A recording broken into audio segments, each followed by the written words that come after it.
प्रत्येक बातमी, प्रत्येक अपडेट MCR न्यूज घेऊन येत आहे राजकारण ते मनोरंजन, गुन्हेगारी ते शिक्षण, औद्योगिक जग ते खेळाच्या मैदानापर्यंतच्या सर्व महत्त्वाच्या घडामोडी. सर्वात आधी सर्वात अचूक माहितीसाठी पाहत रहा MCR न्यूज. जिथे नाही कोणी तिथे फक्त आम्ही. पाटील सर या.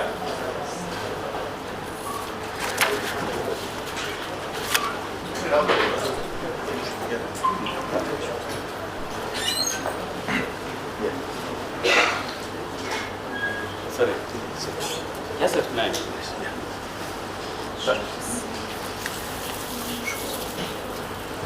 ज्येष्ठ पत्रकार श्रीराम पवार सर यांच्या हस्ते पूज्य स्वामी रामानंद तीर्थ यांच्या प्रतिमेस पुष्पहार करत आहोत.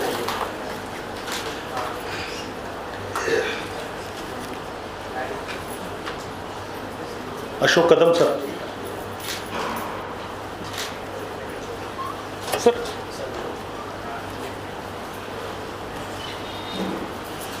या परीक्षेचे या कार्यशाळेचे संयोजक आमच्या विद्यापीठाचे जनसंपर्क अधिकारी डॉक्टर अशोक कदम सर.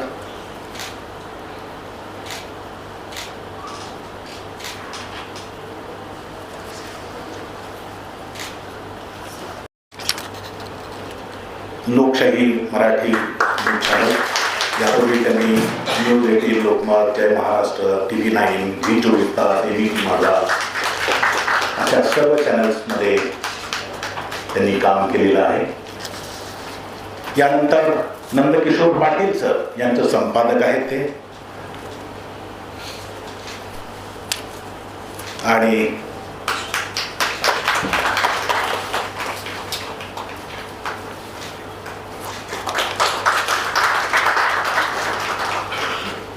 त्यानंतर फराह खान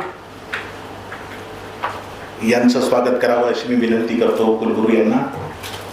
कुलगुरू डॉक्टर मनोहर चास्कर सर, सहसंपादक न्यूज 18 मराठी मुंबई. आपण यांना TV च्या स्क्रीनवर पाहत असतो. अशा मूळच्या परभणीला जन्म झाला, नांदेडला त्या होत्या, हिंगोलीत सुद्धा बालपण गेले आणि पुणे मुंबई याचा प्रवास करणार आहे. फराह खान आपल्या विद्यार्थ्यांसाठी, तरुणांसाठी आदर्श आहेत.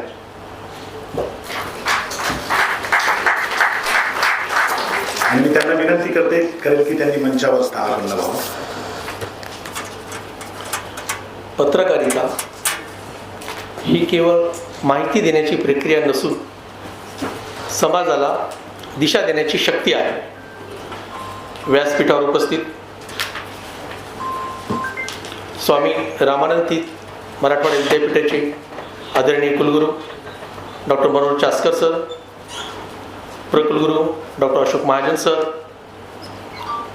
आपल्याला खास मार्गदर्शन करण्यासाठी कोल्हापुरात सकाळीच इथं पोहोचलेले सकाळचे ज्येष्ठ संपादक व विचारवंत डॉक्टर श्रीराम पवार सर, मुंबई येथील लोकशाही news चॅनलचे managing editor Shri Vishal Patil sir, Mumbai येथीलच news 18 मराठीच्या सहसंपादिका आणि आपल्याच भागातल्या श्रीमती फराह खान मॅडम,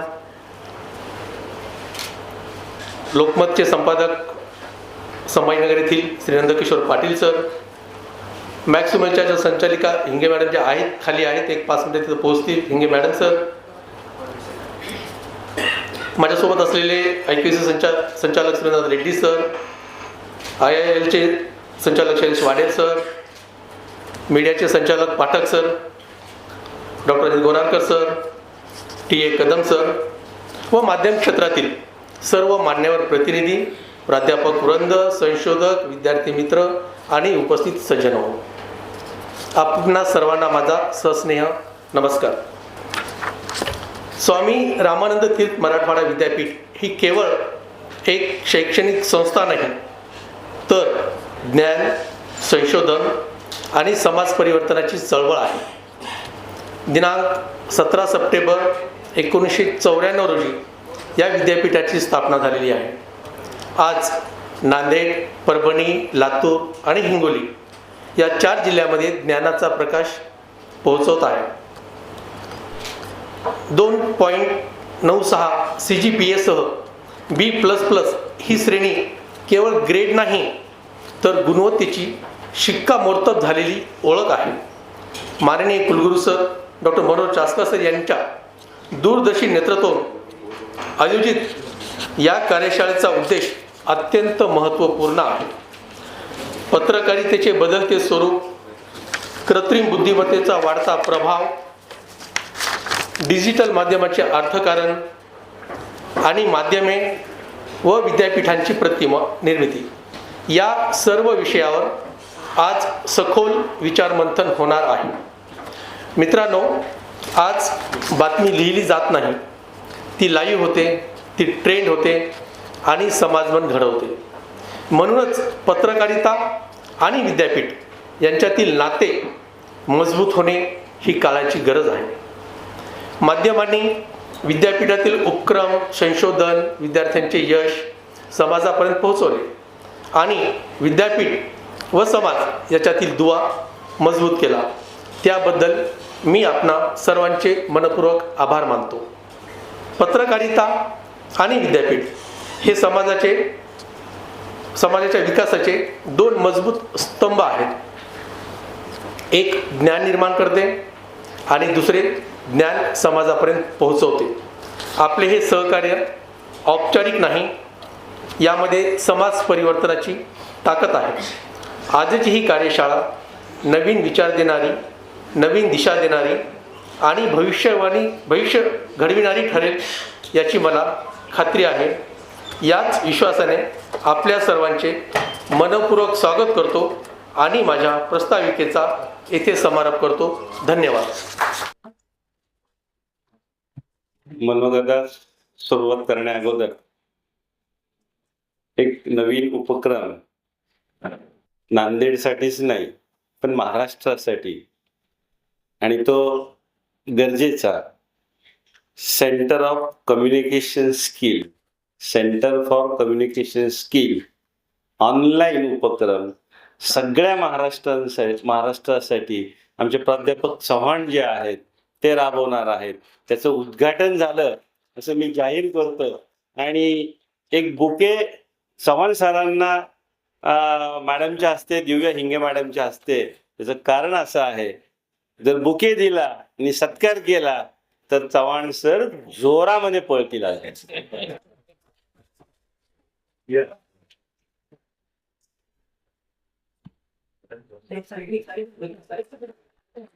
आणि एक शिष्य आपल्या प्राध्यापक गुरुचा सत्कार करते, हे फार महत्वाचं आहे. धन्यवाद. आजच्या या कार्यशाळेच्या निमित्ताने मंचावर उपस्थित विद्यापीठाचे कुलगुरू डॉक्टर अशोक महाजन, आज या ठिकाणी उपस्थित असणारे ज्येष्ठ संपादक doctor Shriram Pawar, managing editor Vishal Patil, Lokshahi वृत्तपत्राचे, त्याचबरोबर आपल्याच भागातील परंतु मुंबई येथे आता सहसंपादक म्हणून न्यूज 18 मराठीच्या श्रीमती फराह खान, त्याचबरोबर श्री नंदकिशोर पाटील, श्रीमती प्रियदर्शनी हिंगे, संचालिका मॅक्स वुमन चॅनेलच्या, ज्यांनी ही आयोजित केलेली आहेत वर्कशॉप किंवा सेमिनार, ते आमचे कदम, त्याचबरोबर IQAC डायरेक्टर रेड्डी, उपस्थित सर्व प्राध्यापक, संविधानिक अधिकारी आणि ज्यांनी आपलं काहीतरी दायित्व लागतं म्हणून विद्यापीठाला फुल ना फुलाची पाकळी दिली, ते गिरी, उपस्थित सर्व पत्रकार मित्रांनो. खरं तर आजचा कार्यक्रमच हा फार वेगळा आहे. मी एक 5 ते 6 मिनिटात माझं मनोगत संपवणार आहे, कारण ऑलरेडी आपल्याला सेशनला उशीर झालेला आहे.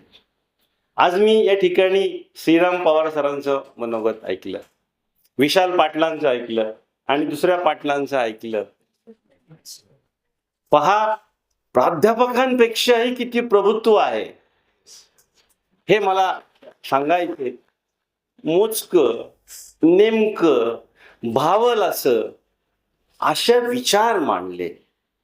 प्रत्येकाने जे मांडलं ते वेगळं मांडलं. मला तर असं वाटलं, आज आपण जी अशी प्रकारची कॉन्फरन्स घेतली ना, आजच मी यांच्या तिघांच्या नुसतं, ज्याला आपण डेमो म्हणतो किंवा असं एकदम तुमच्या मागाच्या भाषेमध्ये प्रोमो म्हणतो, तो पाहायला मिळाला आणि सार्थक वाटलं. आणि त्याची गरज आहे. सगळे का घेतले मी हेही सांगतो की आजची जी काही आपली कॉन्फरन्स आहे, माझे नांदेडचे पत्रकार मला 2-3 वेळा आमच्या भेटीगाठी 6 महिन्यांनी होतात, असंख्य आमच्या चर्चा होतात. एकदा मला असाच प्रश्न विचारला, सर तुम्ही आमच्यासाठी काय करताय कधी? मी म्हटलं मी एक आपलं सेमिनार घेऊया डिजिटल युगावरती, नवीन याच्यावरती. मग मी एकदा विसरलो.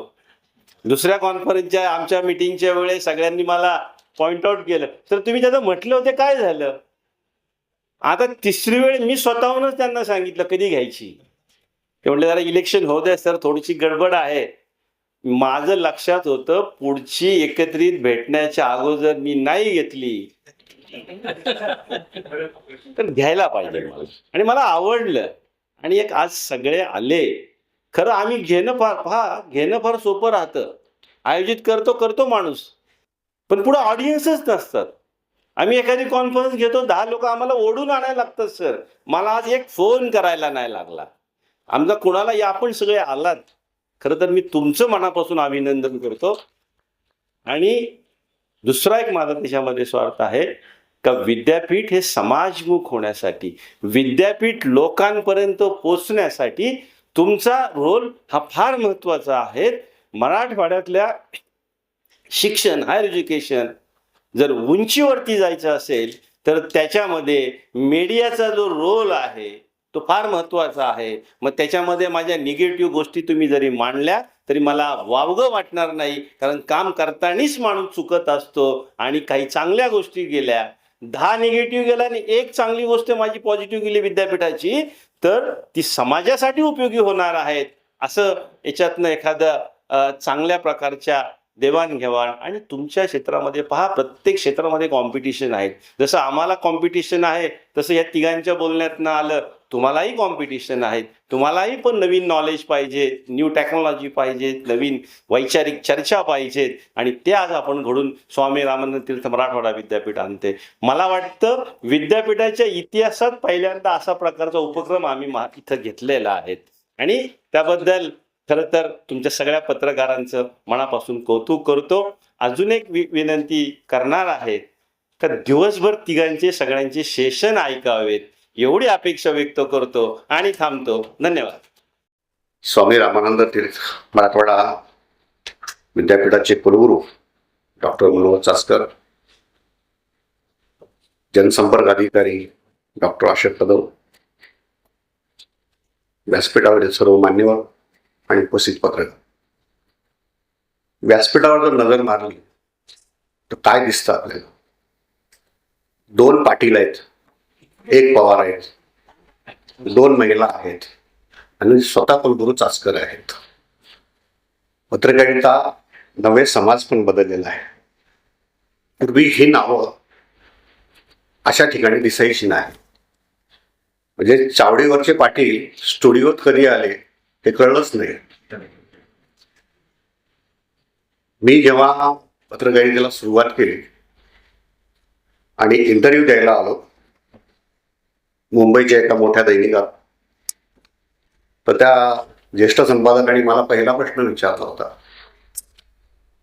की पाटील आपलं शेतीवाडी असेलच, मग इकडं कशी काय वाट चुकली तुमची? आणि मी त्यांना माझं एज्युकेशन वगैरे सांगितलं.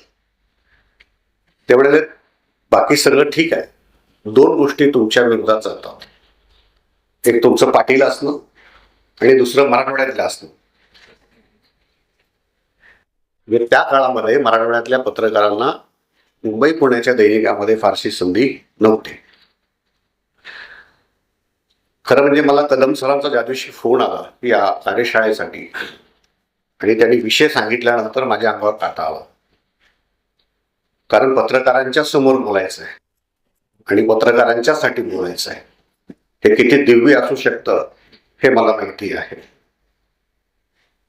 मी विद्यापीठाला यासाठी धन्यवाद देऊ इच्छितो, त्यांचं अभिनंदन करतो की त्यांनी पत्रकारांच्यासाठी एक कार्यशाळा आयोजित केली. आणि उपस्थित पत्रकारांचंही मी अभिनंदन करतो की त्यांनी या कार्यशाळेला उपस्थिती लावली. सर्वसाधारणपणे पत्रकार हे सर्वज्ञ असतात असा समाजाचा गैरसमज असतो आणि आपल्याला सर्व काही कळतं हा आपलाही समज असतो. मेडिकल असोसिएशनची पत्रकार परिषद होती, डॉक्टर्स व्यासपीठावर होते आणि एका पत्रकाराने त्यांना प्रश्न विचारला की डॉक्टर साहेब, रुग्णाला तपासत असताना तुमचा जर स्टेथोस्कोप बंद पडला तर तुम्ही काय करता? आता सगळे हसले त्याच्यामध्ये, पण डॉक्टरांना हे सांगावं लागलं की स्टेथोस्कोप काय असतो, तो बंद पडतो की नाही पडतो, त्याला चार्ज करावं लागतं का, त्यात बॅटरी असते का, हे सगळं सांगावं. आणि म्हणून पत्रकारिता ही निरंतर शिकण्याची प्रक्रिया आहे, हा सतत अपग्रेड होणारा व्यवसाय आहे. म्हणून बदलती पत्रकारिता असं काही नसतं, जे बदलतं तेच पत्रकारिता असते. आणि म्हणून मी पुढच्या याच्यामध्ये दर्पण ते डिजिटल अशा विषयावर बोलणार आहे, त्यावेळेस सविस्तर बोलतो. फक्त तत्पूर्वी एक उदाहरण सांगतो. कोण बनेगा करोडपती नावाचा एक कार्यक्रम आहे, सगळ्याला माहिती आहे. साक्षात अमिताभजी त्याचं संचालन करतात. त्याच्या 4थ्या भागाचा प्रोमो सुरू झाला होता टीव्हीवर, त्याची जाहिरात की 4था भाग येतोय आणि त्याचा प्रोमो माहिती आहे ना, हे येणाऱ्या कार्यक्रमाचा प्रोमो असतो. त्यांच्यासमोर एक महिला बसलेली होती आणि अमिताभजी त्यांना एक प्रश्न विचारतात. प्रश्न असा की ऐसी कोणसी चीज है की ज्याच्यामध्ये मायक्रोचिप्स लागलेली आहे? अशी कोणती गोष्ट आहे, कोणती वस्तू आहे ज्याच्यामध्ये मायक्रोचिप लागलेली आहे? आता 4 ऑप्शन आहेत. 3 ऑप्शन मी सांगत नाही आणि 4थं ऑप्शन होतं 2000 रुपयाची नोट. आणि त्या महिलेने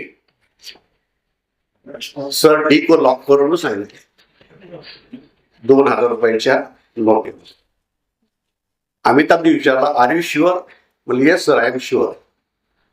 ठीक आहे म्हणाले, की ते उत्तर बरोबर आहे का चूक हे नंतर बघू, पण हे तुम्हाला कसं काही माहिती? ते म्हणाले, आम्ही टीव्हीवर पाहिलेलं आहे, न्यूज चॅनलमध्ये हे पाहिलंय आम्ही की 2000च्या नोटमध्ये मायक्रोचिप असते.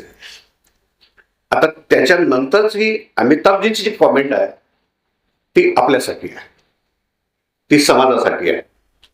ती असं म्हणाले, ज्ञान कहीं से भी हो बटर लो, ज्ञान कहीं से भी हो बटर लो, मगर उससे पहिले उसको टटोल लो. मला असं वाटतं की ही कार्यशाळा त्याच्यासाठीच आहे. एवढं म्हणून मी थांबतो. पुढच्या सत्रामध्ये आपण सविस्तर बोलू. नमस्कार, मी विशाल पाटील. आज खरं तर स्वामी रामानंद तीर्थ मराठवाडा विद्यापीठ यांच्यातर्फे आयोजित एकदिवसीय कार्यशाळा आधुनिक पत्रकारिता यामध्ये सगळ्यांचं स्वागत करतो. महत्वाचा दिवस आहे आपल्या सगळ्यांसाठी, कारण गेल्या कित्येक वर्षांमध्ये अनेक प्रकारची स्थित्यंतरं ही प्रत्येकानं वेगवेगळ्या माध्यमांमध्ये पाहिलेली आहेत. जसं मगाशी सरांनी उल्लेख केला त्यानुसार, मग तुम्ही प्रिंट मीडियात काम करत असाल, रेडिओमध्ये काम करत असाल, इलेक्ट्रॉनिक मीडियामध्ये काम करत असाल, किंवा पॉडकास्ट पर्यंत आलेले असाल, किंवा मग एखादं यूट्यूब चॅनल किंवा डिजिटल मीडियामध्ये तुम्ही काम करत असाल. मित्रांनो, क्लॅरिटी असणं फार गरजेचं आहे की आपण कुठल्या माध्यमात काम करतोय आणि कुठल्या माध्यमात काम करत असताना आपल्या समोरची येणारी चॅलेंजेस कुठली आहेत. सध्याच्या घडीला इथे बसलेले आम्ही सगळे असू किंवा आपण सगळे असाल, पत्रकारिता क्षेत्राचा प्रत्येकाला अनुभव आहे वेगवेगळ्या क्षेत्रातला. मात्र पुढच्या काळामध्ये आर्टिफिशियल इंटेलिजन्स आल्यानंतर, कृत्रिम बुद्धिमत्ता आल्यानंतर तुमचं आमचं काय होणार, हा प्रश्न जर तुमच्या सगळ्यांच्या मनात असेल तर त्याचं उत्तर शोधण्याचा प्रयत्न आज एकदिवसीय कार्यशाळेच्या माध्यमातून आपण सगळेजण करणार आहोत. बदल जो आहे तो कायम होत राहणार आहे आणि त्याला कुणीही थांबवू शकत नाही, हेही 100% सत्य आहे. मात्र या बदलाला सामोरं जात असताना आपण स्वतःला किती अपग्रेड करतोय याकडे तुमचं आमचं सगळ्यांचं लक्ष असणं हे प्रचंड आवश्यक आहे. त्यासाठी इतक्या वर्षभरामध्ये आम्ही काय काय शिकलो, काय काय स्थित्यंतर अनुभवलेली आहेत आणि खास करून आजचा जो माझा विषय आहे तो म्हणजे इलेक्ट्रॉनिक मीडिया आणि आर्टिफिशियल इंटेलिजन्स. तर वेगवेगळ्या चॅनल्समध्ये काम करत असताना न्यूजरूममध्ये काम करण्याची स्वतःची एक वेगळी पद्धत असते. आणि न्यूजरूम मध्ये एखादी बातमी एखाद्या शहरातून, एखाद्या गावातून, एखाद्या गल्लीबोळातून आपल्यापर्यंत येणं, ते थेट ती तुमच्या घरापर्यंत पोहोचणं, यासाठीची एक मोठी प्रोसेस असते. न्यूज चॅनल 24/7 काम करत असताना पुढच्या काळातलं आपल्या समोरचं आव्हान आहे ते म्हणजे आपल्या सगळ्यांच्या हातात असलेला मोबाईल.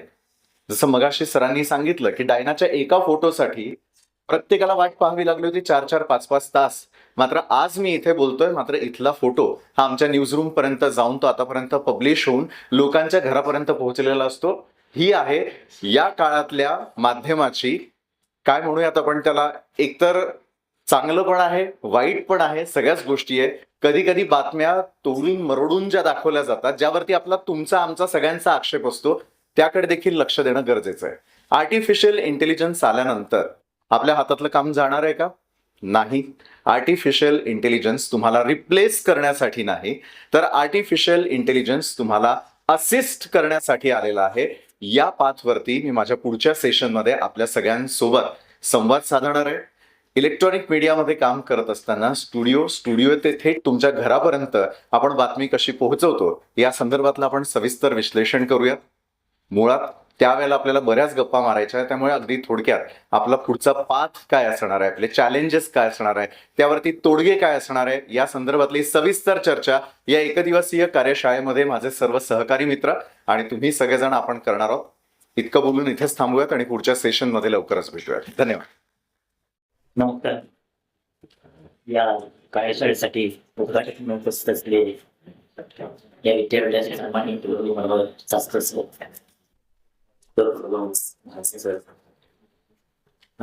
सर, या कार्यशाळेचं ज्याने आयोजन केलं ते सर, या कार्यशाळेत जे सगळे बोलणारे लोक आहेत आपल्या व्यवसायातले आणि या काहींचा बऱ्याच काळानं पुन्हा भेट झाली, ही संधी आपण घेत आहे. त्यासाठी सुद्धा मनापासून धन्यवाद. विशेष करून देवशील पाटील, विशाल पाटील,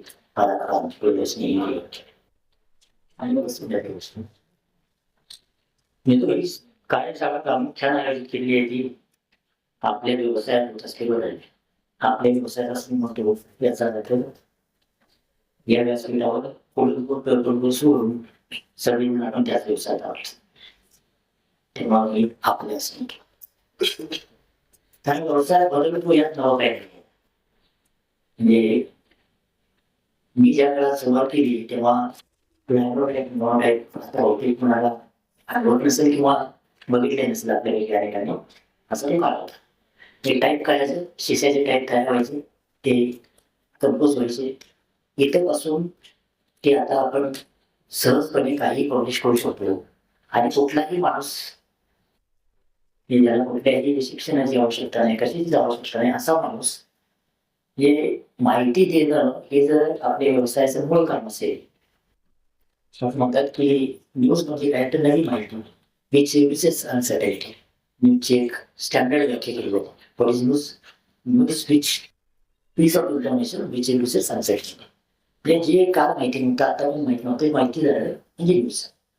तर ही न्यूज देण्याची जी जबाबदारी काही वर्षांपूर्वीपर्यंत फक्त प्रशिक्षित पत्रकारांची होती किंवा ते पेरत होते, ती आता सामान्य माणसाच्या हातात केली आहे.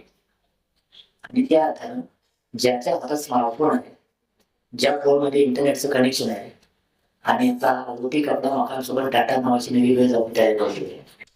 डाटा ज्याच्याकडे आहे, आपण जगातले असा देश आहोत की जो पर व्यक्ती 36 GB डाटा वापरतो. हा जगामधला सर्वाधिक डाटा वापरायला आहे. त्याचं कारण खूप स्वस्त डाटा आहे. मग आपण कशासाठी वापरतो? वेगवेगळ्या कारणासाठी वापरतो.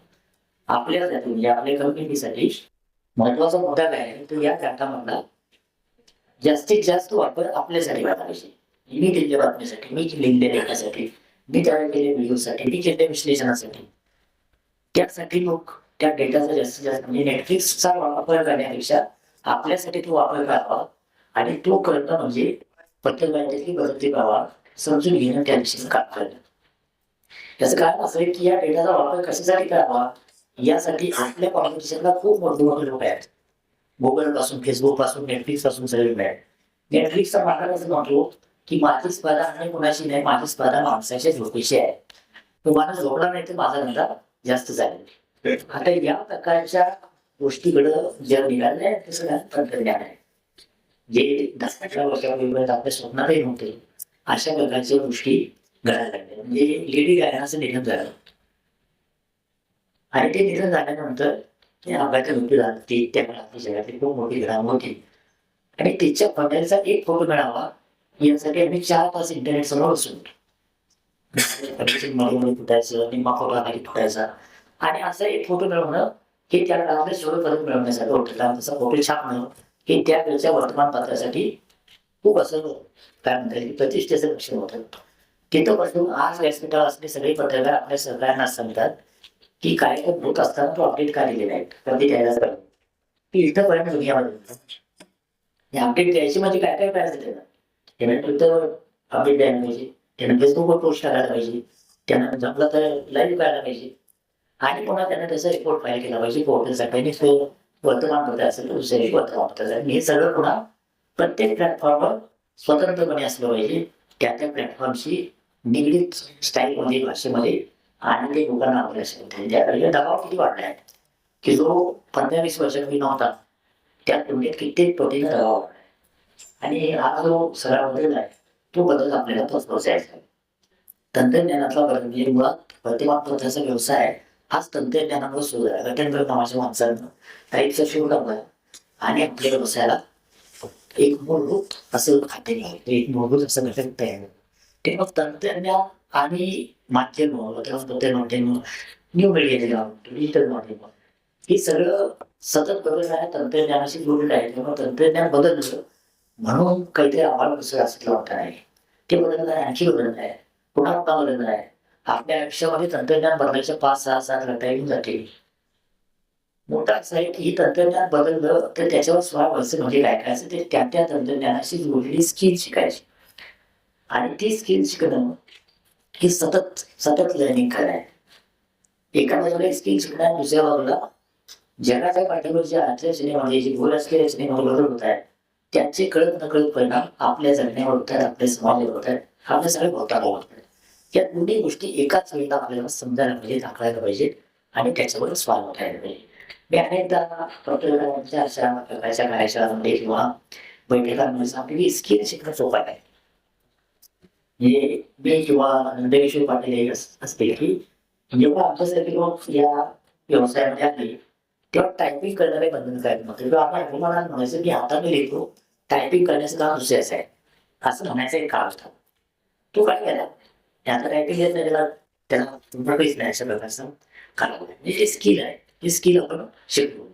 अशी स्किल नव्या काळामध्ये आर्टिफिशियल इंटेलिजन्सची नवीन टूल आहे, ChatGPT पासून अनेक टूल आहेत. त्याच्यावर पुढच्या दिवसभरात सगळे लोक आपल्याला शंकर देईल. तर हे सगळं शिकणं हा एक भाग आहे. त्याचा भाऊ काय असं काहीच काय नाही, पण स्किल शिकणं आणि प्रत्येक वेळेची मूलभूत तत्व अंगीकारणं यावर वेगळ्या गोष्टी आहेत. स्किल शिकता येतात. ज्ञान मिळवण्यासाठी स्वतंत्रपणे प्रयत्न करावा, ते अंगीकार मागावं लागतं. आणि पत्रकारितेची किंवा माध्यमांची जी मूलभूत मूल्य व्यवस्था आहे ती ज्याला आवाज नाही त्याचा आवाज म्हणण्याची आहे. आणि असं ज्याला आवाज नाही त्याला आवाज बनण्याची क्षमता आणि धाडस आपल्यामध्ये आहे का, ते जर असेल तर स्किल शिकणारे अवघड नाही. त्यासाठी वाटेल वेगळी प्लॅटफॉर्म वापरत आहेत. त्यासाठी कोणी तुम्हाला व्यासपीठावर वैध करून द्यायचं नाही, इतकी मॉडर्न डिजिटल स्पेसमध्ये उपलब्ध आहेत. कॅमेरा कसा लावावा, टेलिकॉम्प्युटर कसा वाढवा, तुम्ही म्हणायचं ते तुमच्या समोर उपलब्ध आहे. अशा प्रकारची अवस्था आहे. सगळ्याच प्रकारच्या शिक्षणात अशी अवस्था झालेली आहे. त्यामुळे स्किल शिकणं हे काही खूप अवघड नाही. प्रश्न आहे की ती मूल्य व्यवस्था आणि स्किल या दोघांच्या कॉम्बिनेशन म्हणून आपल्याला जे नवं बिझनेस मॉडेल यायला लागलं की ज्या पूर्वीचा बिझनेस आतापर्यंत आपण करत आलेला बिझनेस आणि इथून पुढचा माध्यमांचा बिझनेस याच्यामध्ये मूलभूत अंतर होतं. ते अंतर समजून घेऊन त्याच्याशी सुसंगत कंटेंट तयार करतात. तो करत असताना आपण प्रत्येक तत्वाची तडजोड न करता करणं हे महत्वाचं. मी फक्त उदाहरण आहे की तत्वाची तडजोड न करता बिझनेसच्या नव्या ॲडव्हान्स कशासाठी होतं थांबतो. सरकारमध्ये मी पेट्रोल काम केलं. त्या सरकारची संस्थापक नानासाहेब टोलेकर ते उत्तम पत्रकार, उत्तम संपादक होते, तसेच उत्तम बिझनेसमॅन. त्यांनी त्यांच्या काळामध्ये छोटी जाहिरात नावाचा शोध लावला. ज्या छोट्या जाहिरातींना अनेक वर्तमानपत्रांचं अनेक वर्षे पोट भरले. ते असं म्हणायचे की छोटी जाहिरात लोक बातमीसारखे वाचतात, बातम्यांसारखे ठेवलेले असतात. आणि त्यांनी हा असा शोध लावला की ज्याच्या तो त्या जाहिराती छापल्यामुळं वर्तमानपत्राला पैसे तर मिळत होते, पण वर्तमानपत्रावर कुठलाही दबाव येत नव्हता की त्या छापल्यामुळं कंटेंटमध्ये तडजोड करायला लागेल. आपल्यासमोर आव्हान हे आहे, कारण आपल्याकडं रेव्हेन्यू देण्यासाठी जे जे लोक येतात त्या प्रत्येकाचा कुठला ना कुठलाही दबाव त्याच्या सुरू होते. तर तो दबाव किती स्वीकारायचा, कुठेपर्यंत थांबायचं आणि तो दबाव टाळून आपल्याला नवं बिझनेस मॉडेल कसं उभं मग त्याला फ्लेक्सिबल पेपर सारखे कन्सेप्ट आणले, paper article paper content piece असे नवे कन्सेप्ट आणले. आणि आर्टिफिशियल इंटेलिजन्सनं हे आता सहज शक्य झाले. पर्सनलाइज कंटेंट बनवले सहज शक्य व्हायला लागले. तर या सगळ्या गोष्टी समजून घेणं, त्याच्या मागच्या अल्गोरिदम समजून घेणं, त्यासाठी टूल समजून घेणं आणि अनालिटिक्स आणि आपलं काहीतरी नातं आहे. अनालिटिक्स करणारे लोक आणि आपण वेगवेगळ्या दुर्भावाचे लोक नाही आहोत, आपण एकत्र आहोत. अशा प्रकारची मानसिकता जर तयार झाली तर हा जो नवा प्रवास आहे तंत्रज्ञानावरच्या आधार तंत्रज्ञानाच्या आधाराचा तो सोपा होऊन जाईल. हे खूप अवघड असणार आहे. त्यामुळं या प्रकारच्या कार्यशाळातून मार्गदर्शन अशा प्रकारची खुली चर्चा होणार. ही मला औषधी काही बदल इतके प्रचंड आहेत का अस्वस्थ कारण आपण आवडतो की बदल नाही असं कुठलंही क्षेत्र नाही. आणि मग भोवतालाशी जोडलेलं जर पत्रकार असेल तर आपल्याला ते बदल होणारच. तर अशी एक संधी या विद्यापीठानं आपल्या सगळ्यांना उपलब्ध करून दिली. त्यासाठी विद्यापीठाला मनापासून धन्यवाद दिले. मला तर बोलावलं आणि पुढच्या एका सेशनमध्ये आणखी सविस्तर या सगळ्याची मागणी कळलं. मला इथं बोलवलं त्यासाठी विद्यापीठाच्या सगळ्या विद्यार्थ्यांना धन्यवाद थांबतो. आधुनिक पत्रकारिता या विषयावरची एकदिवसीय कार्यशाळा आज आपण संपन्न करतो आहोत. कार्यक्रमाचे प्रमुख पाहुणे अध्यक्ष डॉक्टर मनोहर चास्कर सर, कुलगुरू स्वामी रामानंद तीर्थ, प्रकुलगुरू डॉक्टर अशोक महाजन सर, आणि जे आपल्याला आज दिवसभर मार्गदर्शन करणार आहेत, ज्यामध्ये माननीय Shriram Pawar sir, Vishal Patil sir, Shrimati Farah Khan, Nandkishor Patil sir, Priyadarshini Hinge madam, त्यानंतर बी सुरेंद्रनाथ रेड्डी, याच्या सर्वांसह आपल्या सर्वांचे मी आभार मानतो आणि उद्घाटनाचा हा समारंभ या ठिकाणी संपला असं जाहीर करतो. आणि 10 मिनिटांमध्ये आपण पहिल्या सत्राला प्रारंभ करणार आहोत.